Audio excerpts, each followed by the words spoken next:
Hello BTC world channel আপনাকে জানাচ্ছি আন্তরিক শুভেচ্ছা। আশা করি সবাই ভালো আছেন। আপনারা জানেন যে বিটিসি ওয়ার্ল্ড চ্যানেলে কিন্তু আমরা ক্রিপ্টো মার্কেটের বিভিন্ন ট্রেডিং স্ট্র্যাটেজি আপনার সাথে শেয়ার করে থাকি এবং মার্কেটের বিভিন্ন পটেনশিয়াল কয়েন কিন্তু আপনাকে জানানো হয়। ফান্ডামেন্টাল অ্যানালাইসিস, টেকনিক্যাল অ্যানালাইসিস, বিভিন্ন গুরুত্বপূর্ণ নিউজ বা ইভেন্ট যেমন one big beautiful bill, genius এক, ক্লারিটি একটা, এনটিসি, বিটিসি, সার্ভুলেন্স স্টেট একটা, রিপেয়ার কভার, যুদ্ধ পরিস্থিতি, red card, upcoming ETR, token বান্ড সহ বিভিন্ন গুরুত্বপূর্ণ নিউজ বহু পূর্বে আপনাদের সাথে কিন্তু আমরা শেয়ার করে থাকি, যেগুলো ব্যবহার করে আপনি কিন্তু ক্রিপ্টো মার্কেট থেকে কিন্তু ভালো পরিমাণ কিন্তু আর্নিং করতে পারেন। তো আজকে কিন্তু আমরা বর্তমানে অর্থাৎ সেপ্টেম্বরে ক্রিপ্টো মার্কেট কিরকম থাকবে সে নিয়ে কিন্তু সামান্য একটু আলোচনা করব। তারপর আমাদের কাঙ্ক্ষিত মেইন টপিকসে কিন্তু আমরা ফিরে যাব এবং আজকে আপনাদের সাথে এমন একটি কয়েন নিয়ে আমরা আলোচনা করব যেটি কিন্তু বলতে পারেন যে বুল মার্কেটে 100x থেকে কিন্তু 500x কিন্তু আপনাকে কিন্তু প্রফিট দিতে সক্ষম, এবং কেন প্রফিট দিতে সক্ষম এ বিষয় নিয়ে কিন্তু আমরা বিস্তারিত আলোচনা করব। তো ক্রিপ্টো মার্কেট সেপ্টেম্বর কিরকম থাকবে সে বিষয় নিয়ে কিন্তু প্রথম আলোচনা করা যাক, যদিও কিন্তু আমরা সামনে এ নিয়ে কিন্তু আপনাদেরকে ভিডিও দিব কিছুদিনের ভেতরই। তো প্রথমে যদি আমরা আলোচনা করতে চাই, এখন বিটকয়েনের যে ইটিএফ রয়েছে, ইটিএফ এর মধ্যেও কিন্তু দেখা যাচ্ছে যে মোটামুটি কিন্তু মানি ইনফ্লো হয়েছে। এবং এখানে যদি আপনাদেরকে জানিয়ে রাখি, এখানে ব্ল্যাক রকের যে ইটিএফ রয়েছে সেখানে কিন্তু 289 মিলিয়ন কিন্তু ইনফ্লো হয়েছে এবং গ্রে স্কেলে কিন্তু 28 মিলিয়ন কিন্তু ইনফ্লো হয়েছে। এবং আপনাদের জানানো দরকার যে 28শে অগাস্টের পর থেকে কিন্তু এসব ইটিএফ এ কিন্তু সে ধরনের কিন্তু মানি ইনফ্লো হয়নি, অর্থাৎ আজকে কিন্তু সামান্য পরিমাণ বলতে পারেন মানি কিন্তু ইনফ্লো হয়েছে। এবং এখানে আরেকটা বিষয় হচ্ছে, এখানে মাইক্রো স্ট্র্যাটেজি কিন্তু $449 মিলিয়ন সমমূল্যের কিন্তু এখানে বিটকয়েন পারচেস করেছে এবং মেটা প্ল্যানেটও কিন্তু এখানে বিটকয়েন পারচেস করেছে, অর্থাৎ সামান্য পরিমাণে কিন্তু পারচেস করেছে। এবং এই ডাম্প মার্কেটে কিন্তু অনেকে একটি বাইং অপরচুনিটি হিসাবে কিন্তু দেখছে। এবং ইথেরিয়ামের কথা যদি বলি, কারণ আপনারা জানেন যে ইথেরিয়ামের উপর কিন্তু অল্ট কয়েন সিজন এবং অল্ট কয়েন কিন্তু নির্ভরশীল, এই জন্য অবশ্যই আমাদের ইথেরিয়াম সম্পর্কে কিন্তু জানতে হবে। তো বিটমাইন এখানে দেখা যাচ্ছে যে প্রায় $349 মিলিয়ন কিন্তু ইথেরিয়াম এখানে কিন্তু পারচেস করেছে এবং একজন হোয়েলস দেখা যাচ্ছে যে প্রায় 10,000 এর উপরে ইথেরিয়াম কিন্তু এখানে পারচেস করেছে। কিন্তু এখানে অবশ্যই একটা দুঃসংবাদও রয়েছে, সেটি হচ্ছে ব্ল্যাক রক কিন্তু $158 মিলিয়ন কিন্তু এখানে ইথেরিয়াম সেল করে দিয়েছে। আর এখানে যে ফাইডেলিটি, এআরকে, ইনভেস্কো, ফ্রাঙ্কলিন, বেনেক সহ অন্যান্য যে ইটিএফ রয়েছে সেগুলোতে কিন্তু সে ধরনের কিন্তু পারচেস হয়নি, এবং বলতে পারেন যে সামান্য পরিমাণ কিন্তু দুই একটিতে পারচেস হয়েছে। অর্থাৎ মানুষ কিন্তু এখন বর্তমানে বলতে পারেন ক্রিপ্টো কারেন্সির যে মার্কেট তা নিয়ে কিন্তু অবশ্যই একটা দুশ্চিন্তাগ্রস্ত অবস্থায় রয়েছে। এবং এর অন্যতম প্রধান কারণগুলি যেটা আপনাদের সাথে শেয়ার করি সেটি হচ্ছে জুলাইয়ের যে এফওএমসি মিটিং ছিল সেখান থেকে প্রত্যাশিত রেজাল্ট আমরা পাইনি। এবং যদি আমরা নিকটের বিষয় নিয়েও আলোচনা করি, যেমন 28শে অগাস্টে আপনারা জানেন যে এখানে ইউসি আসে, যেখানে কিন্তু ইনফ্লেশন নির্দেশ করে। আবার আমরা দেখেছি যে পিপিআই রিপোর্ট যেটি 29শে অগাস্ট প্রকাশিত হয়, সেখানে আমরা ইনফ্লেশন দেখি এবং ট্রাম্প কর্তৃক বিশ্বের বিভিন্ন দেশের উপর যে ট্যারিফ অ্যাড করেছে তাও কিন্তু অতিরিক্তভাবে কিন্তু ইনফ্লেশন অ্যাড করে দিচ্ছে। অর্থাৎ এই সকল ইনফ্লেশনের মধ্যে কিন্তু রেট কাট করাটা কিন্তু খুবই টাফ বিষয়। এজন্য কিন্তু আমরা ক্রিস্টোফার ওয়েলার এর পক্ষ থেকে কিন্তু আমরা 29শে অগাস্টে কিন্তু শুনেছিলাম যে 25 বেসিস পয়েন্টে রেট কাট হবে এবং 25 বেসিস পয়েন্ট হচ্ছে একটা ছোট রেট কাট, সে বিষয়ে আপনারা জানেন। তো 25 বেসিস পয়েন্টে যদি রেট কাট হয় সেটি কিন্তু বড় বড় ক্রিপ্টো ইনভেস্টর, ওয়েলস এবং ইনস্টিটিউশনকে এখানে আকৃষ্ট করার জন্য কিন্তু যথেষ্ট না, সে বিষয়টা কিন্তু আপনাদের মনে রাখতে হবে। এবং 17ই সেপ্টেম্বর যদি এফওএমসি মিটিং থেকে যদি রেট কাট বিষয়ে সিদ্ধান্ত আসে এবং 25 বেসিসে রেট কাট হয়, তাহলে কিন্তু স্বল্প সময়ের জন্য মার্কেট কিন্তু আপে যেতে পারে, তারপর কিন্তু আবার ডাম্প করার সম্ভাবনা রয়েছে। এবং যদিও কিন্তু এখানে বলতে পারেন বিভিন্ন এক্সপার্ট কিন্তু এখানে জানিয়েছে যে সেপ্টেম্বরের শেষ দিক থেকে কিন্তু বলতে পারেন একদম শেষ দিকে কিন্তু মার্কেট অবশ্যই আপ করা শুরু করবে এবং কোয়ার্টার ফোর কিন্তু বড় ধরনের একটা প্রাইস মুভমেন্ট দেখাবে। বলতে পারেন যে বুল সিজন কিন্তু স্টার্টের একটা প্রস্তুতি নেবে। এবং বিশেষ করে ইথেরিয়াম কিন্তু সেই জিনিসটা এখনো দেখাচ্ছে, আমরা কিন্তু ইথেরিয়ামকে সেই ধরনের কিন্তু ড্রপ করতে কিন্তু দেখিনি। তো এখানে হয়তো বলতে পারেন যে আমরা ওয়ার্ল্ড কয়েনের মধ্যে কিন্তু সেই ধরনের ড্রপ দেখি না। এর অন্যতম প্রধান কারণ হচ্ছে ইথেরিয়াম। ইথেরিয়াম যদি তার মার্কেটে যদি টিকে থাকতে পারে তাহলে কিন্তু ওয়ার্ল্ড কয়েন মাস্ট বি টিকে থাকবে। এখন ওয়ার্ল্ড কয়েন এখানে যদি মনে করেন যে ইথেরিয়াম ফল করেছে তাহলে কিন্তু অবশ্যই ওয়ার্ল্ড কয়েন কিন্তু বড় ডাম্প কিন্তু এখানে করবে। তো এখানে কিন্তু ইথেরিয়ামের মধ্যে মোটামুটি কিন্তু আমরা পারচেস দেখছি। তো ইতিমধ্যে যে বিষয়টা জানা যাচ্ছে যে 17ই সেপ্টেম্বর এফওএমসি মিটিং থেকে রেট কাট হবে, সে বিষয়টা কিন্তু অনেকাংশে বলতে পারেন যে নিশ্চিত। তো এজন্য 17 সেপ্টেম্বরের কিছু আগে থেকে কিন্তু মার্কেট কিন্তু পাম্প করার কিন্তু সম্ভাবনা রয়েছে। কারণ অনেকেই জানে যে এখানে কিন্তু রেট কাট হতে পারে। এজন্য কিন্তু অনেকে প্রফিট করতে চাবে, মার্কেটে কিন্তু এন্ট্রি নিতে চায়।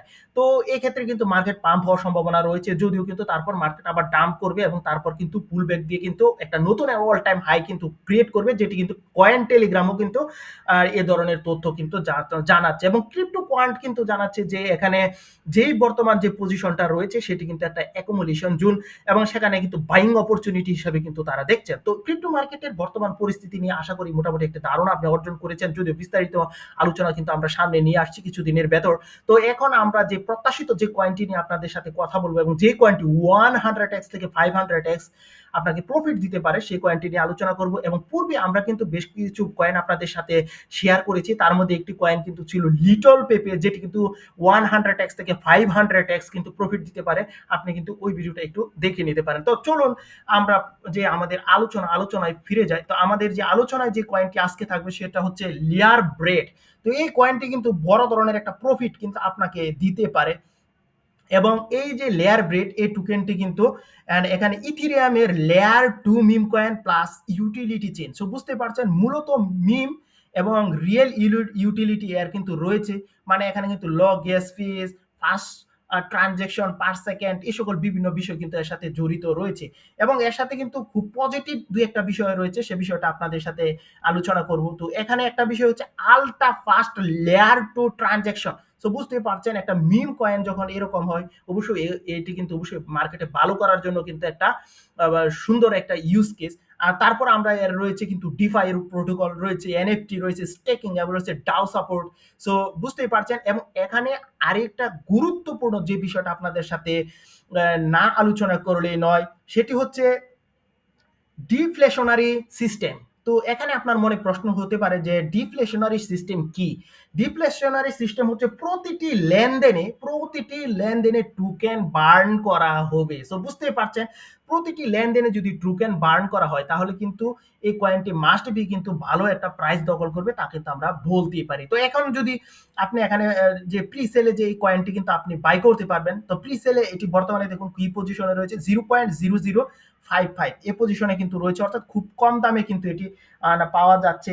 এবং এটি কিন্তু বড় ধরনের একটা প্রফিট কিন্তু দিতে পারে। এবং এর যদি টোটাল সাপ্লাইয়ের কথাটা আপনাদেরকে জানাই খুবই কম, অর্থাৎ 8.88 বিলিয়ন। সো বুঝতেই পারছেন 8.88 বিলিয়ন। এবং এটি কিন্তু ক্রিপ্টো মার্কেটের মধ্যে বড় একটা কিন্তু পাম্প কিন্তু নিয়ে আসতে পারে, এটি কিন্তু স্বাভাবিকভাবে বলাই যায়। আর এখানে অবশ্যই আপনাদের জানা দরকার যে এটি কিন্তু প্রি সেলে অলরেডি $1.8 মিলিয়ন কিন্তু ওরা ফান্ড রেজ করেছে। সো বুঝতেই পারছেন 108 মিলিয়ন ফান্ড রেজ করা কিন্তু একটা বিশেষ করে একটা মিম কয়েনের জন্য কিন্তু একটা বড় অর্জন। কারণ মিম কয়েনকে কিন্তু অনেকে কিন্তু পজিটিভলি নেয় না, অনেকে মনে করে এটি স্ক্যাম করবে। আর এই কথা অবশ্যই আপনাদের জানা দরকার যে মিম কয়েন যেগুলো রয়েছে সেগুলো কিন্তু অবশ্যই স্ক্যাম করে। সবগুলো মিম কয়েন যে আপনাকে প্রফিট দিবে তা কিন্তু নিশ্চিত নয়। এবং এখান থেকে কিন্তু আপনি যদি খুঁজে বের করতে পারেন যে কোন মিম কয়েনগুলো স্ক্যাম করার সম্ভাবনা কম, এবং যদি এরকম আপনি ধরুন 2 থেকে 3টি এখানে যদি কয়েন আপনি বাই করতে পারেন, ধরুন আপনি মান্থলি 3টি এরকম কয়েন আপনি কিন্তু বাই করলেন এবং আপনার সাথে কিন্তু 2টি কয়েন আপনার সাথে স্ক্যাম করলো এবং বাকি যে একটি কয়েন রয়েছে সেটি কিন্তু বড় ধরনের প্রফিট দিতে কিন্তু সক্ষম। যদি 20x প্রফিট দেয়, আপনি যদি $10 করে 3টি প্রজেক্টে আপনি এখানে মিম কয়েনে ইনভেস্ট করেন তাহলে মান্থলি আপনার কিন্তু $30 লস্ট হচ্ছে। এবং যদি 2টি স্ক্যাম করে একটি আপনাকে প্রফিট দেয় 20x, আপনার কিন্তু হয়ে যাচ্ছে $200। সো বুঝতেই পারছেন এখান থেকে যদি আপনার ক্যাপিটাল বাদ দিয়ে দেন তাহলে কিন্তু $170 কিন্তু আপনার এখানে প্রফিট থাকছে। তো এখন আপনাদের সাথে বসে কিছু বিষয় শেয়ার করতে হয় এবং তা হচ্ছে খুবই গুরুত্বপূর্ণ একটা বিষয়। তা হচ্ছে আমরা অনেকেই রয়েছি যে ক্রিপ্টো কারেন্সি কিন্তু হোল্ড করে রাখি, যে বড় ধরনের একটা প্রফিট হবে এজন্য কিন্তু আমরা হোল্ড করে রাখি। এবং আমরা এমনও দেখেছি যে এমন কিছু কয়েন রয়েছে যে এই কয়েনগুলোর মার্কেটের মধ্যে সে ধরনের কিন্তু হাইপ নেই এবং কমিউনিটি সাপোর্ট নেই, তাও দেখা যাচ্ছে যে ভুলভাবে অজ্ঞাতভাবে কিন্তু আমরা সেই কয়েনগুলো কিন্তু পারচেস করে বসে রয়েছি। তো এখানে কিন্তু একটি কথা আপনাদের জানানো দরকার যে বর্তমানে ক্রিপ্টো কারেন্সির মার্কেটের মধ্যে কতটি ক্রিপ্টো কারেন্সি রয়েছে সে বিষয়ে কি আপনার ধারণা রয়েছে? তো আমরা অবশ্যই আপনাকে বলে দেই যে এ পর্যন্ত 20 মিলিয়ন ক্রিপ্টোকারেন্সি কিন্তু মার্কেটে রয়েছে। সো বুঝতেই পারছেন 20 মিলিয়ন, এখন 20 মিলিয়ন কয়েনে সবাই তো প্রফিট চাবে, সবাই তো আর এখান থেকে কিন্তু প্রফিট অর্জন করতে পারবে না। তো আপনার অবশ্যই ওই কয়েনটি পারচেস করতে হবে যে কয়েনটি পটেনশিয়াল মার্কেটের মধ্যে হাইপ রয়েছে, অর্থাৎ আপনি অবশ্যই হাইপের সাথে যাবেন এবং অবশ্যই এই কয়েনটি কিন্তু স্ট্রংও হতে হবে এবং এর ইউটিলিটিও থাকতে হবে। মিম কয়েন আমরা বাই করব, জানি আমরা যে মিম কয়েনের কোনো ইউজ কেস থাকে না। তো কোনো মিম কয়েনের যদি কিছু ইউজ কেস থাকে তাহলে কিন্তু অবশ্যই এটার সাথে কিন্তু একটা আলাদা একটা অ্যাট্রাকশন কিন্তু মানুষের মধ্যে করবে। যেমন আপনাকে আমরা যদি বলি যে এই মিম কয়েনটির ইউজ কেস রয়েছে, তখন কিন্তু আপনি এটি নিয়ে কিন্তু একটা পজিটিভ চিন্তা ভাবনা করেন। তো এরকম কিন্তু অন্যরাও করবে। এজন্য কিন্তু এই সকল মিম কয়েন কিন্তু বড় ধরনের প্রফিট করতে পারে। আবার অনেক সময় দেখা যায় ইউজ কেস না থাকলেও বড় ধরনের প্রফিট কিন্তু দিয়ে দেয়। যেমন আমরা কিন্তু ডস কয়েন দেখেছি, ডস কয়েন মিম কয়েন ছিল। তারপর এখানে আপনারা জানেন ইলন মাস্ক এর সাথে কিন্তু কিছু ইউজ কেস এখন যোগ করে দিয়েছে। শিবারিয়াম ছিল, মানে শিবা ইনো যেটি, এবং সেটিও আপনারা জানেন ইউজলেস ছিল এবং এটার কিন্তু কিছু ইউজ কেস এখন যোগ করে দেওয়া হয়েছে। সো বুঝতে পারছেন প্রজেক্টকে যদি আপনি মার্কেটে টিকিয়ে রাখতে হয় তাহলে কিন্তু অবশ্যই ইউজ কেস থাকতে হবে। যেমন লেয়ার ব্রেড, এখানে কিন্তু ইউজ কেস রয়েছে। সো সেই দিক থেকে বলতে পারেন যে এই লেয়ার ব্রেড কিন্তু ভালো একটা প্রজেক্ট। তো এখানে কিন্তু আরেকটা বিষয় আপনাদের সাথে আমরা শেয়ার করছি যে আপনি কিন্তু হোল্ড করবেন না এরকম না, হোল্ড মাস্ট বি করতে হবে, কিন্তু প্রজেক্ট কিন্তু আপনাকে ভালোভাবে কিন্তু এখানে আইডেন্টিফিকেশন করতে হবে। এবং আপনি যদি একটি কয়েন এখানে বাই করেন এবং সেটি যদি হাইপ না থাকে, মানুষ না চেনে, কমিউনিটিতে সাপোর্ট নেই, সেটি কিন্তু আপনাকে কখনো প্রফিট দিতে পারবে না। তো এখানে আপনি আপনাদের একটা ছোট্ট একটা উদাহরণ দিলে আপনারা বিষয়টা বুঝতে পারবেন। 2012 সালে যে প্রথম বিটিসি যে হাবিং হয়েছিল, সে সময় কিন্তু ক্রিপ্টোকারেন্সির মার্কেটে ক্রিপ্টোকারেন্সি ছিল কিন্তু 10 থেকে 12টি। সো বুঝতে পারছেন 10 থেকে 12টি কিন্তু ক্রিপ্টোকারেন্সি ছিল এবং বর্তমানে কিন্তু 20 মিলিয়ন ক্রিপ্টোকারেন্সি। সো বুঝতেই পারছেন যে সবাইকে কিন্তু 10x 20x 100x কিন্তু প্রফিট দেওয়া সম্ভব নয়। এবং এখানে প্রথম যে বিটকয়েন হাবিং হয় 2012 সালের নভেম্বরে, ওই সময় কিন্তু যে কিছু কয়েন ছিল আপনাদের সাথে আমরা শেয়ার করছি, সেইগুলো হচ্ছে এর মধ্যে প্রথম কয়েনটি ছিল বিটকয়েন, তারপর ছিল লাইট কয়েন, তারপর ছিল নেম কয়েন, তারপর ছিল পির কয়েন, তারপর ছিল টেরারসি কয়েন, এবং ছিল DBC token, IXC token, FTC token, NBC token. এখন কেউ যদি এনবিসি টোকেন এটি বাই করে যদি ও লং টার্মের জন্য ওয়েট করে যে এ থেকে আপনি বড় প্রফিট অর্জন করবেন, এখন আপনি মার্কেটের মধ্যে এনবিসি কয়েন কি চিনেন? চিনেন না, কারণ সবগুলো কয়েন কিন্তু মার্কেটের মধ্যে ভালো পজিশন দখল করবে না। যেমন ডিবিসি টোকেন, এটি কি আপনি চিনেন? অবশ্যই চিনেন না। আইএক্সি টোকেন চিনেন বা আপনি কি পারচেস করেছেন নিজস্বভাবে? না। এখন একজন যদি 2012 সালে এটি পারচেস করে থাকে লং টার্ম পারপাসে বড় ধরনের প্রফিট অর্জন করবে, সে কি হবে? হবে না। এখন আপনি এটাও বলতে পারেন যে এলটিসি এই টোকেনটি তো ঠিকই মার্কেটের মধ্যে ভালো একটা প্রফিট দিচ্ছে, তো সেই টোকেনটি যদি আমরা না পারচেস করি তাহলে কিভাবে হবে? তো এখানে কিন্তু একটা পজিটিভ বিষয় আছে যে এই প্রজেক্টটি কে তৈরি করছে তাও কিন্তু একটা বিষয়। তো এখানে যদি যেমন এখানে যে অল্টস কয়েন রয়েছে, যেমন বিটকয়েনের পাশাপাশি যেমন লাইট কয়েন ছিল, তো লাইট কয়েন ভালো করছে, তো এটি আপনি কিভাবে জানবেন? তো লাইট কয়েন যে ভালো করছে এই বিষয়ে আপনাকে সংক্ষেপে একটি ধারণা দিতে হয়। লাইট কয়েন কিন্তু আবিষ্কার করছে চার্লি লি, এবং চার্লি লি কিন্তু কে এ বিষয়ে যদি জানেন তাহলে কিন্তু অবশ্যই বুঝতে পারবেন যে লাইট কয়েন অবশ্যই ভালো করবে।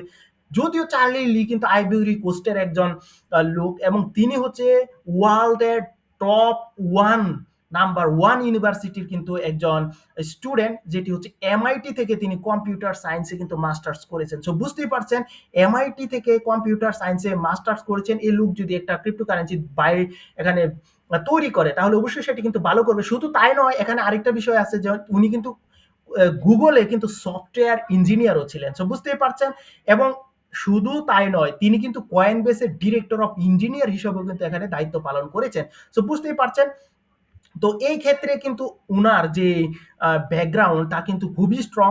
সো বুঝতে পারছেন, এই জন্য আমরা বলি যে আপনার প্রজেক্ট স্ট্রং হতে হবে, এবং লাইট কয়েনের কিন্তু ইউটিলিটি অনেক ভালো। এই জন্য কিন্তু লাইট কয়েন দেখা যাচ্ছে যে মার্কেটের মধ্যে টিকে রয়েছে, এবং NBC, FTC, IXC, DBC, TRC, PPC, NMC, LTC ছাড়া বাদ বাকি যে কয়েনগুলো ছিল সেগুলো কিন্তু মার্কেট থেকে এখান থেকে আউট হয়ে গিয়েছে। সো আমরা কি বুঝলাম যে প্রজেক্ট ভালো হতে হবে, তারপর কিন্তু আমরা ক্রিপ্টোতে ইনভেস্টমেন্ট করার কিন্তু চিন্তা করব। তো এখানে যে ক্রিপ্টোকারেন্সি আপনাদের সাথে আমরা শেয়ার করে থাকি, যেমন এখানে লেয়ার বেস শেয়ার করলাম, লিটল পেপে শেয়ার করলাম, আরো বেশ কিছু ক্রিপ্টোকারেন্সি শেয়ার করলাম, এবং সেই সকল ক্রিপ্টোকারেন্সি আমরা কিন্তু অ্যানালাইসিস করে এবং বিভিন্ন খোঁজ খবর নিয়ে কিন্তু আপনাদের সাথে জানাই। তো এখানে অবশ্যই সবগুলো যে ক্রিপ্টোকারেন্সি আপনাকে বড় ধরনের প্রফিট দিবে সেরকমও না, এখানে কিন্তু স্ক্যাম করার সম্ভাবনা রয়েছে। এবং আপনি যদি প্রফিট করতে চান তাহলে কিন্তু অবশ্যই প্রি সেল থেকে যদি আপনি বুঝে একটা ক্রিপ্টোকারেন্সি যদি বাই করতে পারেন তাহলেই কিন্তু আপনি এখান থেকে কিন্তু বিগ প্রফিট কিন্তু করতে পারবেন। অন্যথায় কিন্তু আমরা সে ধরনের বড় প্রফিট কিন্তু করতে পারবো না। যেমন আপনাদের সাথে একটা রিসেন্টলি একটা ঘটনা শেয়ার করতে হয়, সেটি হচ্ছে ডোনাল্ড ট্রাম্পের যে ওয়ার্ল্ড লিবার্টি ফিনান্সিয়াল রয়েছে সেটি কিন্তু প্রি সেলে মাত্র 0.05 সেন্টে কিন্তু সেল হয়েছে। এবং এটি দেখছেন যে লিস্টিং প্রাইস কিন্তু ছিল জানেন যে 0.4, অর্থাৎ বলতে পারেন যে প্রায় 40 সেন্টের উপরে কিন্তু সেটি গিয়েছে। সো দেখুন এখানে কিন্তু বড় ধরনের একটা কিন্তু প্রফিট মানুষ এটেক্স এর মতো কিন্তু এখান থেকে প্রফিট অলরেডি মানুষ করে নিয়েছে। আর আমরা অনেকে রয়েছি যারা কিন্তু মার্কেটে আসার পর কয়েনগুলো কিন্তু বাই করি, সেজন্য কিন্তু বড় ধরনের একটা প্রফিট কিন্তু এখান থেকে করতে পারিনি।